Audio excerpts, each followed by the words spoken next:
Thank you for tuning in to another episode of Chicago Bulls Central, your number one spot for everything Chicago Bulls related. And I have an unexpected, well, maybe not unexpected from some of you guys. If you watch us over on Locked On Bulls, Pat the designer from the Windy City Breeze is in the building. What's going on, Pat? Hey, we spending too much time together. It's starting to look listen, like man. a point, bro. We working together too much, man. We're gonna talk a whole lot more during this season. I know that much. That's for sure. That's for damn sure, man. We got a week, bro. Yeah, we got a week ahead of us, man. We got training camp opening, which we're going to talk about training camp, but we had a crazy week this past week as well with like things that are not basketball related. But before we get into the craziness, man, because we haven't been able to talk about it uncensored, we can talk about it uncensored here, so it's going to be a fun conversation. But as training camp is getting ready to open Monday, bro, I wanted to talk to you. Well, the media day's Monday, training camp's the next day after that. What are some of the biggest storylines you're looking forward to getting either solidified, answered, or whatever during training camp? I think the main one for me is just to kind of start it is who is going to be the starting point guard. I think we have a solid idea, but to have that solidified, I think is going to do wonders. And then we can start talking about rotations and things other than that. But what are some of the biggest storylines you're looking forward to in training camp? Biggest thing for me is which young guys took that step, right? Like, I mean, you hope Io did, and he's going to be your starting point guard, so he's in a better situation. But I think everybody's wondering the same thing, right? What is Patrick Williams going to be? He's still your number 4 pick in the draft. He's still the one player that you look at and say, okay, there might be a limitless ceiling to this kid if we actually get something out of him. And we need Billy Donovan to go to him, right? So I think that's going to be the most interesting thing, right? And how much. How these guys come in, ready to work. I think these guys have been working all off season, so I'm not too worried about that. But just like, what kind of mindset are they coming in with? Are they coming in with the same thing last year of like, we're gonna take this league by storm, or are they coming in with the okay, we're in a good place, we're just gonna try to get this mug done? So just some of the things that I'm looking at this coming training camp, man, where I think it could shape what this Bulls team is going to be. Oh, and if Kobe White can dribble, that's a good one. I was like, we talk a lot when we talk about the young people developing. We kind of just focus on Io and Patrick Williams for understandable reasons. But if Kobe does, it'd be funny if that we're talking about Io and Patrick Williams, and Kobe's the one who comes out of this season, out of training camp, just firing it on a different level, because first full training camp is going into his 4th season in the NBA. He's added some weight. He's definitely added some bulk and looks stronger. We've seen him working on his dribble. If Kobe can start creating some separation himself and creating some shots for himself on top of his already shooting ability and getting hot, as much as Bulls fans are saying, hey, Kobe, we need to see Kobe move on or whatever else, that's a player you don't trade, bro. That's a player you don't trade if he's able to do those things.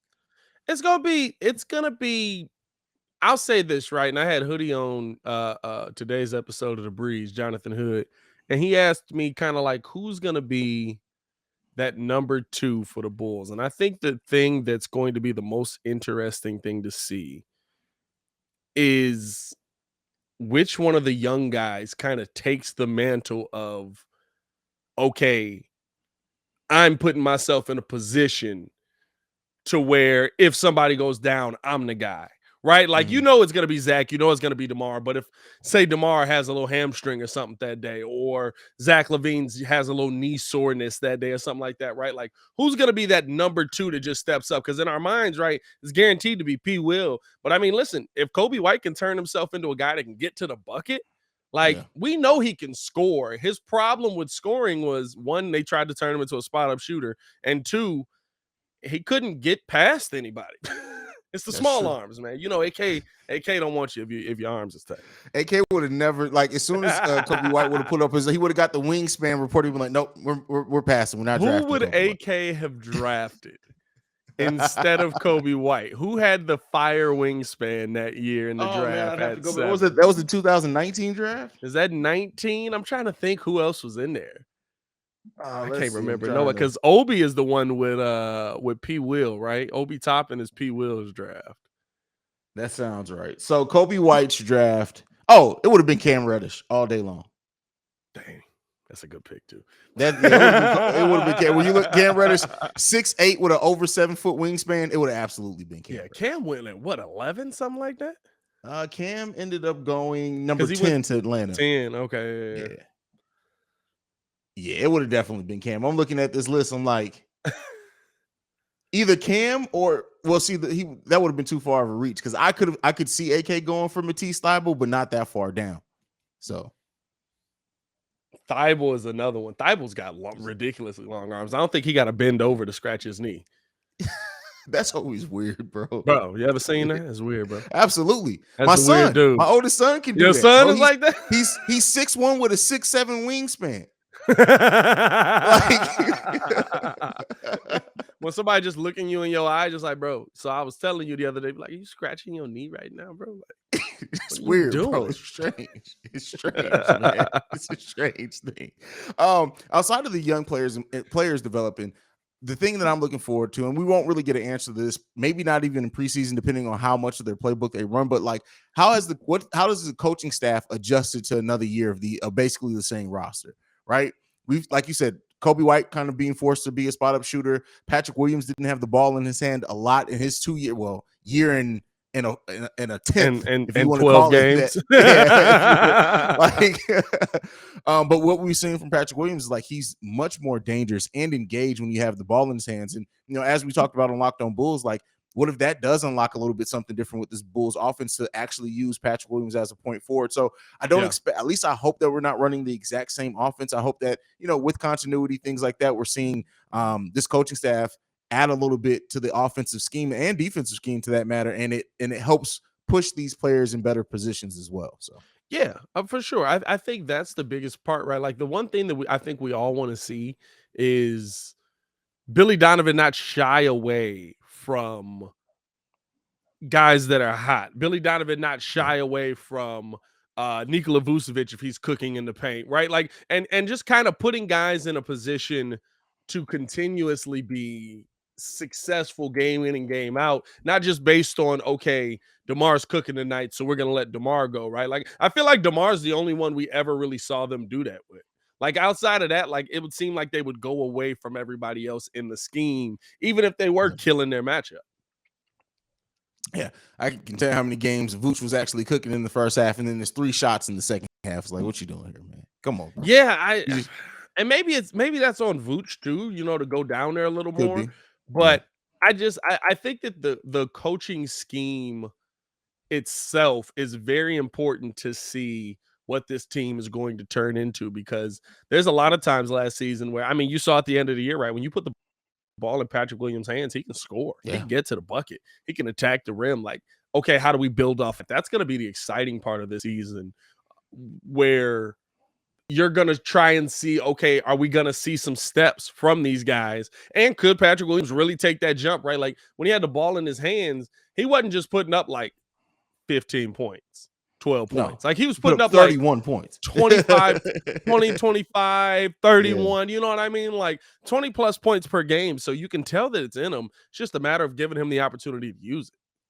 And we talked about Kobe White's dribble, like as much as Patrick Williams has been with DeMar, like if Patrick Williams was to learn DeMar DeRozan's footwork, that's a dangerous because Patrick Williams isn't ever going to be the quickest player. He's not going to hit you with the crazy crossovers or anything like that. But that footwork and body control, if Patrick Williams can learn a fraction of that with what he already does have, that's a dangerous player, man.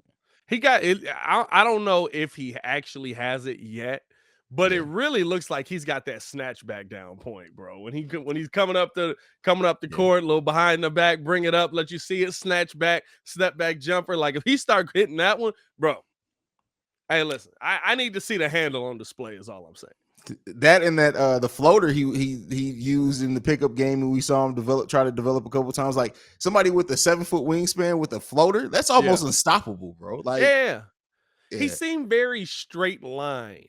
Yeah, in his first 2 years in the NBA, right? Like there wasn't a lot of left and right to Patrick Williams' game to get around you. It was very much, I'm bigger, I'm stronger, I can maneuver my way to the bucket, get a finish, right? I think this season that's going to be the fun part to see. Like, okay, are you going to be able to, get a cross over the guy that's in front of you, or at least break him down enough where you can get past them and use your length to get to the bucket? Like those are things that you see added to guys' games that I think are going to be really fun this season. And they said Zach has unlocked a whole new bag, which is interesting to see. Like, what bag do you have, my guy? I don't know what else he had left to unlock. Like, if we talking about Zach LaVine unlocking new levels of offense, what he's going to average 35 a game, which is scary, bro. I mean, listen, if he unlocked a handle, that's all I need from him. Well, he has a handle. It's just he doesn't have an in game. Like I've seen Zach LaVine in practice and do some stuff, but then in games he hits it off his foot. Straight and off just his like, leg. Come on, Zach, bro. Like, come on, man. Like I could have hit that cross. No, I couldn't. I don't do that. Sit here and tell Hey, listen, I stopped doing that when I saw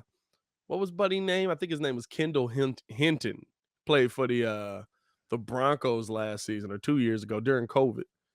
And you know how you be like, bro, I could make that pass. And then you saw this kid that like played quarterback in college, but hadn't played since college, just not be able to pass. It was like, yeah, nah, bro. You a long way away from being able to make that pass. yeah.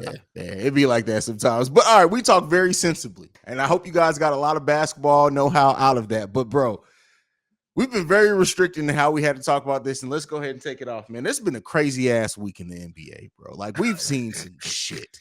Like I've been trying not to curse on the show as much, bro, but I don't even know how to work around it from this. We seen some shit, fam. Like let's start off with the Robert Sarver nonsense. Like the fact of after he announced that he was going to sell the team, his whole little press release of, because of the unforgiving culture that we live in now, like you really trying to blame cancel culture for you saying racist and misogynistic comments? Come on, fam. Come on. I mean, that was probably the first thing that me and you both hit each other. It was like, bro, like he's really just not, like he's not even sorry that he's racist. No, he's just like, hey. He's saying the N-word right now at home. Hey, bro, right, you know what I'm saying? I was like, bro, like you're not even sorry that you, and it's not like you just saying it. Like that was my first thing, right? I was like, what, he get a hold of a Jay-Z album and now like he just throwing it out there? Or is he going hard? Like, what's the game? How's he doing this, right? Like, because there's racism and then there's just like, I'm white and alone listening to hip hop. Like, let's be real. We know it happens. That happens. Like you can't blame. Like if you got caught up in a freaking Kendrick Lamar song, you know what I mean? You dropped it's like, all right, man, listen here. I was thinking like maybe it's that, but apparently like he was just going hard out here, just throwing it out there. I'm like, Jesus, bro. Like, and then like at least feel a little, at least fake. You know what? Here's the tough part, right? I would rather you be 100%. Because I'd rather know who you are. Yeah, exactly. So now I know you racist. And I know that you have these views of black people and women. Cool. Yeah. Now I don't have to deal with you. But at least, right, like if you're a billionaire trying to hold on to your teams, yeah, you gotta lie a little bit, right? Like just look. I mean, I don't know if you listen to Zach Lowe, the Low Post podcast, but he came out with like some of the details of some of the things he was saying. Like Robert Sarver was, and honestly, it does seem like he's somebody who just doesn't quite get that in the position that you are, you just can't say certain shit. Like I honestly believe some of it wasn't malicious, that he just doesn't like, because what Zach Lowe said is that like he tries to be like one of the boys. He's like a really awkward person. So when he gets around people, he says awkward things to try to be cool. Like, for example, he made a joke to one of the women who were pregnant that were supposed to be running an event, just saying, well, now that you're pregnant, you're not even going to be able to do your job and do this event. Somebody else is going to have to do it. It's like, you can't say that, bro. You can't say that. Like in the culture that we live in now, you can't. And when you're in a position of power, you can't make it seem like, hey, because you got pregnant, you're about to you could lose your job when you're the one who decides if they have their job. Like that's the thing, right? It's stupidity, and stupidity breeds ignorance, and ignorance breeds that hate that can come along with it. So whether Robert Sarver is the one that is racist, hateful, misogynistic, right? Even though he's saying these things, whether he is or not, you're in such a position of power that it gives power to the people who are that way, who live that way, who really do hate that way, to say, well, this billionaire is this way, and he's in a position of power, and he says it's okay because it's his life and he can say what he wants to say. So now they're going to feel that same way. And that's how you keep the cycle of hate going. Yeah. You have to, at some point, you have to realize like where you are and where you stand. It's even like with us now, we don't have any power, right? We control our own platforms, but unfortunately, we even have to. And that, like even with me limiting my curse now, where I came into this like, hey, this is me. I'm about to drop a bunch of F-bombs, and now I'm like, I try to watch it now. I do, but I watch it more than I watch it way more than what I did when I started, bro. Like I dropped so many casual motherfuckers. Like it was just like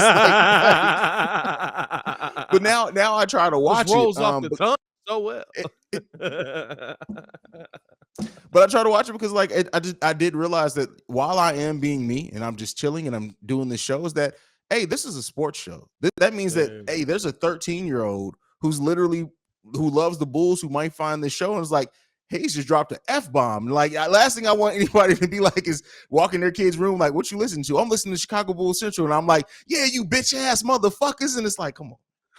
Well, don't listen to this episode, kids. I'm saying, don't Robert Sarver me is what I'm saying. Don't Robert Sarver me is what I'm saying. No, but yeah, I mean, and then for him and we talked about this, right? We said even though the NBA did not decide to take his team, once the money started moving, it was going to change things. And then first we got the minority owner saying that he didn't want him there. The NBA Players Association said that they wanted him to sell the team, and then PayPal announced that if he was still the owner of the team, they were going to pull their jersey sponsorship. And I think that's when me and you both looked and was like, it may not happen. I didn't expect it to happen as soon as it did. Yeah, it was literally a day and a half later that Robert Sarver was, I'm selling the team. But I think the writing was on the wall at that point. It becomes less lucrative for him, right? Like PayPal's paying money to be on that jersey. There's probably a bunch of other sponsorships that we didn't hear about that were getting prepared to pull their sponsor from the stadium.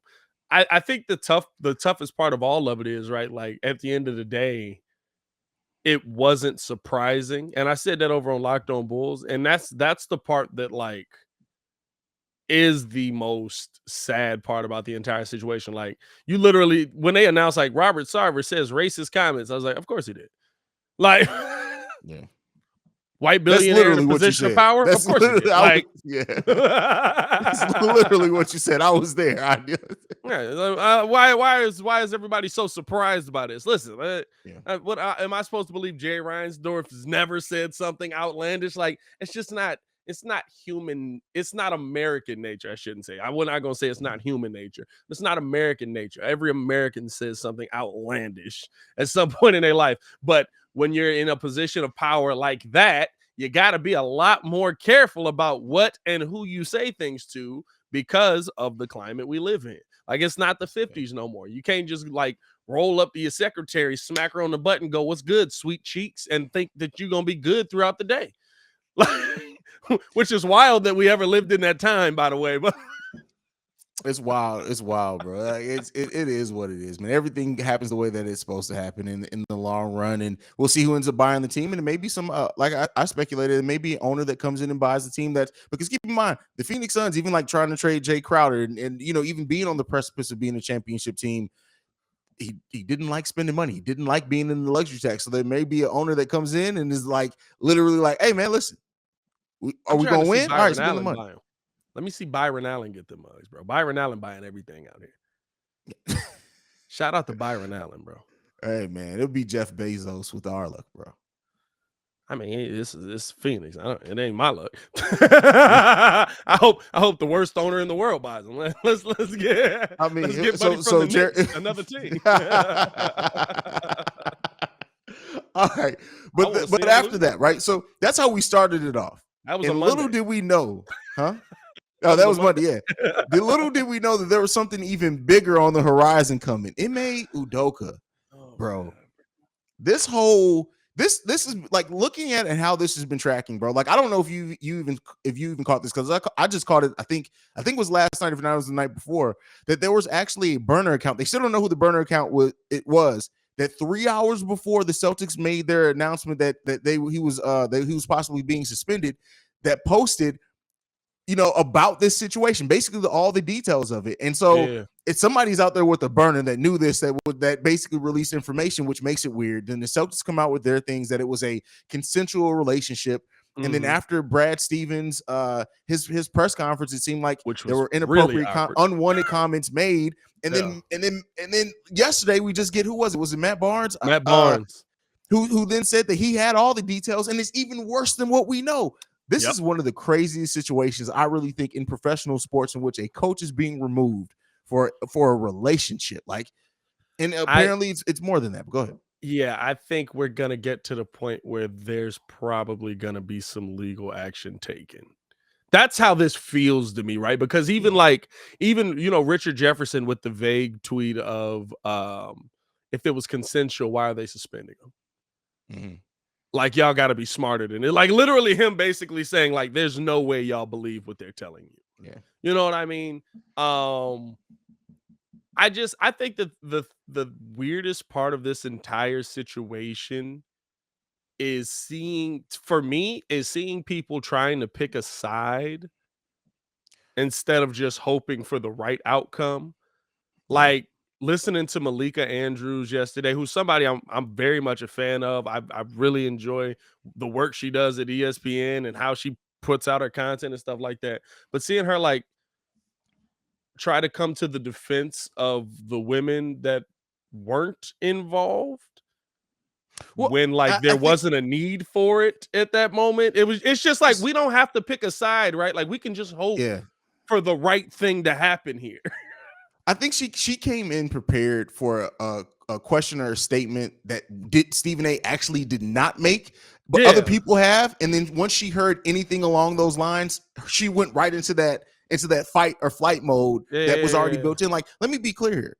The fact that people took the time out to go and look at what women were on the Celtics staff, post their pictures, post their information, whatever else, without even knowing if they were the ones involved, is disgusting. That's if you're on the internet doing it, that's disgusting. And that's what I think Malika Andrews' frustration was towards. But what happened with her and Stephen A. Smith, it kind of went left because I feel like at that point she wasn't listening to listen. She was listening to respond. And the moment he brought up other women, she went in. And yeah. And I think that's the thing, right? Like there's no need, like we can just hope for the right thing to happen, which seems like it is going to be the removal of Ime Udoka, which seems like it is going to be the justice for the women that are involved in whatever form that may be.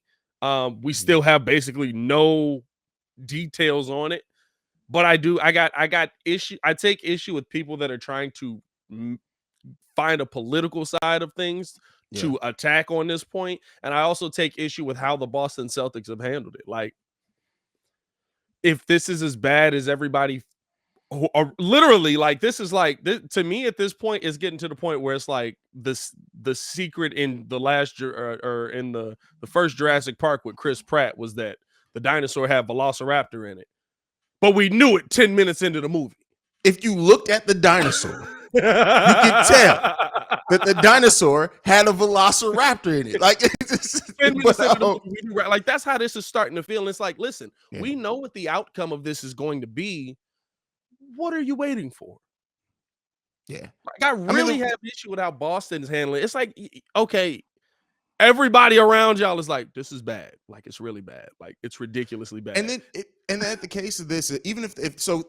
There's a case to be made that maybe they're waiting to make that decision if they're going to fire him till they can, because they've hired a law firm to do an independent investigation, which shout out to them. It removes them and objectivity and everything like that. So it's good that they did that. It was a smart move, especially when you talk about, unwanted comments, relationship in the workplace, removing a head coach who still has 3 years, I think, left on his deal. All of those things you want to have all your I's dotted and T's crossed. It makes sense. But to come out with that initial statement to say that a consensual relationship, and then Brad Stevens come out on the press conference when you decided to talk about it and say, oh, there was unwanted comments that have made us uncomfortable to where we had to do something. Yeah. At this point, to me, what you could have done is, hey, you could have told Ime, like, listen, we're doing an investigation, pending in this. This is what we're gonna do, whatever. And then come out with, once you have everything together, that's when you start telling people. I'm not saying don't suspend them, but do people necessarily have to know? Because all you're going to do is raise questions that then need to be answered. When you have the opportunity to get all the answers, that way, once you get the questions, you're prepared for it. Like, it sucks seeing Brad Stevens out there basically doing that thing where it was like, I have information, but I can't tell you guys. So when you ask me these questions, I'm going to give you very partial answers. Yeah. It looked almost as bad as the Adam Silver press conference after the Robert Sarver thing, where he didn't really want to answer anything. It's like, so yeah, there was some in the way that this was handled by the team that's just, it's mind-boggling. It could have been done a lot better. But at the end of the day, like you said, we all see where this is going. Like, you can say all day that we haven't made a decision about his future, but you can't bring back a coach to a franchise after a situation like this? I don't think. If they do it, shout out to them, but I don't think so. Well, and I think this is the thing, right? It depends on if the situation is as bad as everybody around the situation is saying it is, or if everybody else is overreacting. Like, there's nothing known, but I think the worst thing you could have done was put out the story, because the Boston Celtics opened up the women that work for the Boston Celtics to ridicule, right? Like, Adam, as sick as it may be, we know there was a billion sports fans in Boston that probably had so much vitriol for those women because they caught up their head coach that took them to an NBA finals. Like, we know how sick sports fans can be. And I think that's the part, right, where you have to take that into account. You got to say, listen, we're not going to put out anything yet, but this is the decision that's being made because of something that's happened internally. And guess what? Would there have been a ton of speculation on Ime Udoka? Would there have been a ton of speculation on what was going to happen to Ime Udoka? Would there have been a ton of questions asked around what's happening with Ime? 100%. But guess what? All of that vitriol is now pointed at the person that it's supposed to be pointed at, and you're not getting innocent bystanders involved in that. I just think that the Boston Celtics opened themselves up to being attacked and opened their staff up to being attacked when it didn't have to be handled that way. I think, Stephen A. Smith kind of brought that point out eloquently in his rebuttal to Malika, and even before that, right? Like, the person that we need to be going after here is Ime Udoka, not these women. Yeah, but Boston brought this on them. Yeah, Stephen A. isn't always the most eloquent, especially when he's passionate about something. Because and not that he always has to be. Sometimes he just says it like it is. Like, but the way that he talked through his thoughts there was, like you said, it was very eloquent. It was to the point. Even in the way that he responded to Malika Andrews, like he did have the comment of, "This is my show, and we're not going to do this." But it is his show. It is his show. Like, I'm not going to come on your show and be like, "Shut up, Haize. This is what I'm saying out here, bro." Bro, my box will just disappear. Like, that's a fact. Like, I saw that, bro. I saw Muggs mad about that, and I was dying laughing at that because they was like, "Bro, you didn't have to try and flex that it was your show." It's like, it's his show. It's my show. It's my show. Like, hold on, no, this is my show. You know how hard I had to work. You remember when they took his first show away? No, I would definitely be saying this is my show. Stephen A. lost a lot of shows over there. Listen, I used to watch, quite frankly, every day when I got literally as I walked through the house of school. Stephen A. would be walking out to this every day in middle school. That's what I watched. And I remember when he got fired the first time, I was like, "This was my after show watch." This is, between getting home from school and Dragon Ball Z, it was, quite frankly, with Stephen A. Smith. But I miss how. I feel like he's less blunt now than he was back then. I miss how before the first time he got fired, he used to, bro, because he used to have his, I forgot what he called it, but his little last thing he did before the show ended, where he would like pick a topic and go in on it.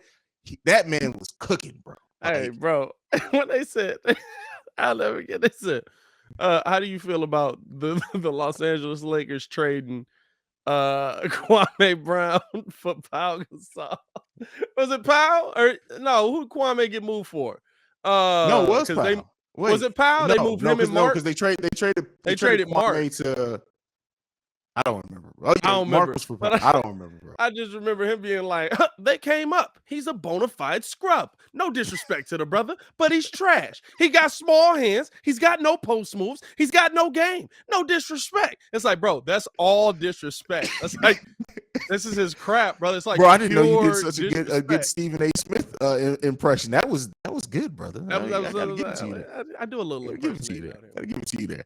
But so, with everything that's happened, now looking back at it, because me and you both, I think, were very high on the Bulls, possibly high in their Ime Udoka initially. Did the Bulls now make the right decision? Hey, listen. Depends on how bad this gets. I'm gonna reserve my answer. It depends on how bad this gets. Because here's the thing: we both know this at the end of the day. If this situation is not as bad as it seems, he will get another opportunity to be a head coach. If it is as bad as it seems, he may not have another opportunity to be around people. Not in orange jumpsuits anyway, right? Like they're not even gonna hire him as an analyst on ESPN if this goes as they're bad as making what it some seem people. like he's possibly going to jail. Like that's how mugs sound like they talking. Yeah. So it's like he may have bigger things to worry about soon. But I'm gonna reserve my answer till I know some details because I don't want to be 2 years down the road and it's like it was consensual and everything's fine, but they didn't like the comments that came out, and then all of a sudden me and you sitting here just like, hey, so Ime Udoka for Bulls head coach. Like that'll be that's a tough sell after that, bro. Yeah, definitely. But I like Billy Donovan. He keeps his nose clean. I like Billy Donovan. Has a nice win percentage for the Chicago Bulls out of the last couple of coaches. You know, bro, Hoiberg and Boylan. What do you think their win percentage was? Hoiberg is probably 30 games above 500, right? Because he had a 500 season, and then he had both seasons were winning with Jimmy. I think they had 40 wins. So maybe he's 40 wins above 500. And then you said who? Billy Donovan? Billy Donovan's probably right. He's probably about the same, 40 wins above 500 because they were under 500 last year. So Hoiberg, 30% win percentage as the head coach of the Chicago Bulls. I don't have like the game breakdown. 30%. And then Jim Boylan, 31% win percentage as a head coach for the Chicago Bulls, and Billy Donovan, 43% win percentage as the head coach of the Chicago Bulls. Hoiberg, I didn't know we had a. Well, I guess the last season would have been after we traded Zach. He was still here, wasn't he? Yeah. So we'd have had a losing season. I was like, I feel like we had like 2 winning seasons with Hoiberg. I feel like I was surprised at those numbers too. I looked it up preparing for this because I knew I was going to ask that question. that's what journalists do. But yeah, it's weird. I would have thought they were higher. I even thought that Boylan maybe had a higher winning percentage than just 31%. But yeah.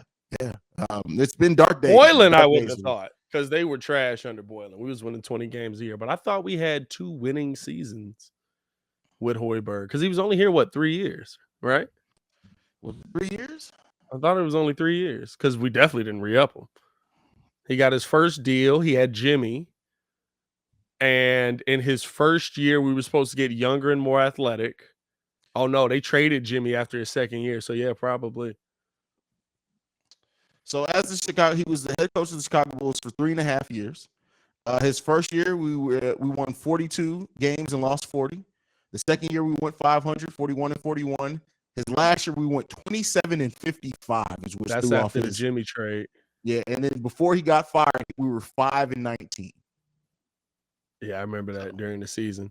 We said they were going to fire him on Christmas. I think they did fire him on Christmas. They did fire him on Christmas. Yeah, the Bulls got fired on Christmas. The Bulls got a sick sense of humor with that. Scott Skiles was asking for it though. Scott was like, "Please fire me." Wait.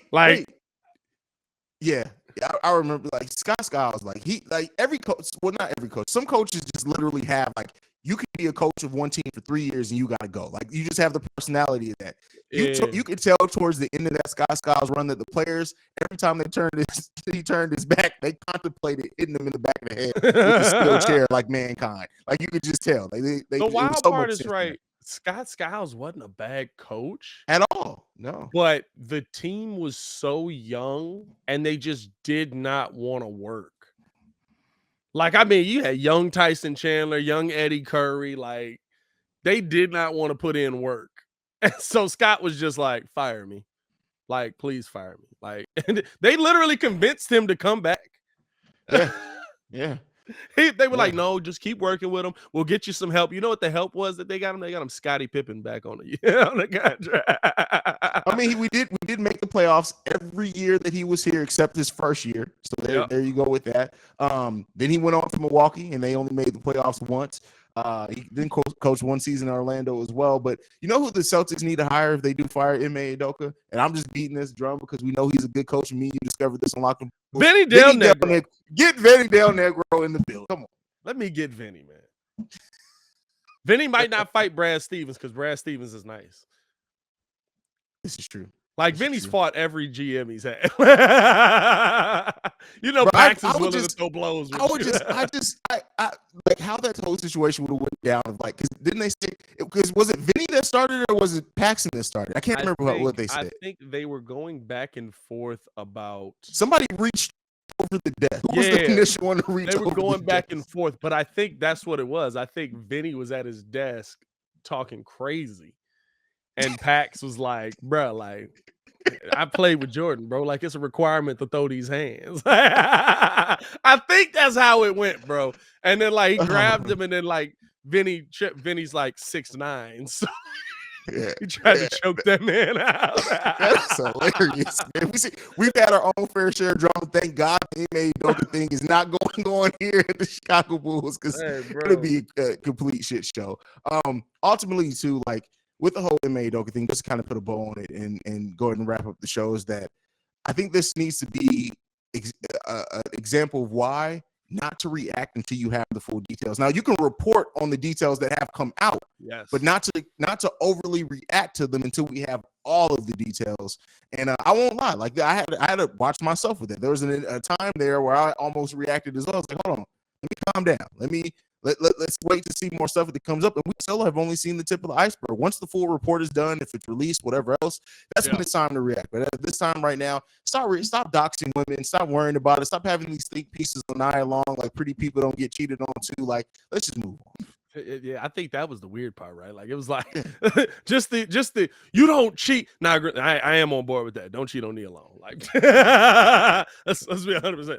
Talk about fumbling the bag. You wilding, brother. Come on now. You lost the finals in Nia Long in 6 months.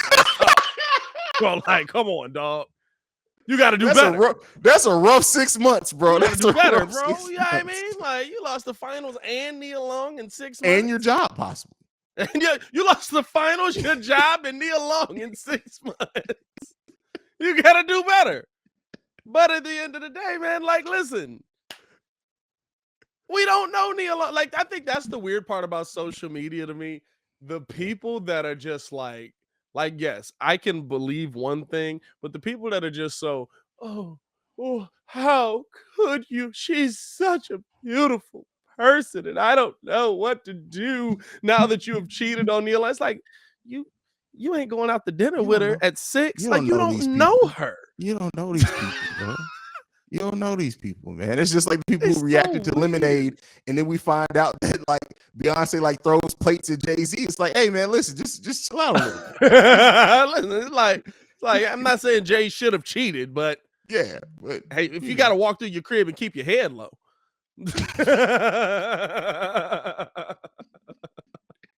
Objects may be closer than they appear in your own house. Like, you gotta watch out. Jaden built up reflexes now. He just moves naturally. The Neo moves randomly when he says he just moves naturally, bro. Pat, man, thanks for taking time out your day, man, to come on Chicago Bulls Central. Go ahead and give him your social media. They should know it already, but go ahead and give it to him, bro. Hey, man, y'all follow me on everything at Pat the Designer, man, and make sure y'all tune into the Windy City Breeze for the latest Bears, Bulls talk. We're going to be adding White Sox and Cubs next season. We're going to be adding Blackhawks this season, man. We're gonna become a regular CHGO, so y'all tune in with us. There you go. That's what I like to hear, brother. Like, listen, shout out to you for doing the baseball content. I have contemplated it, and I'm just like, it ain't gonna be me. We're gonna get somebody in there.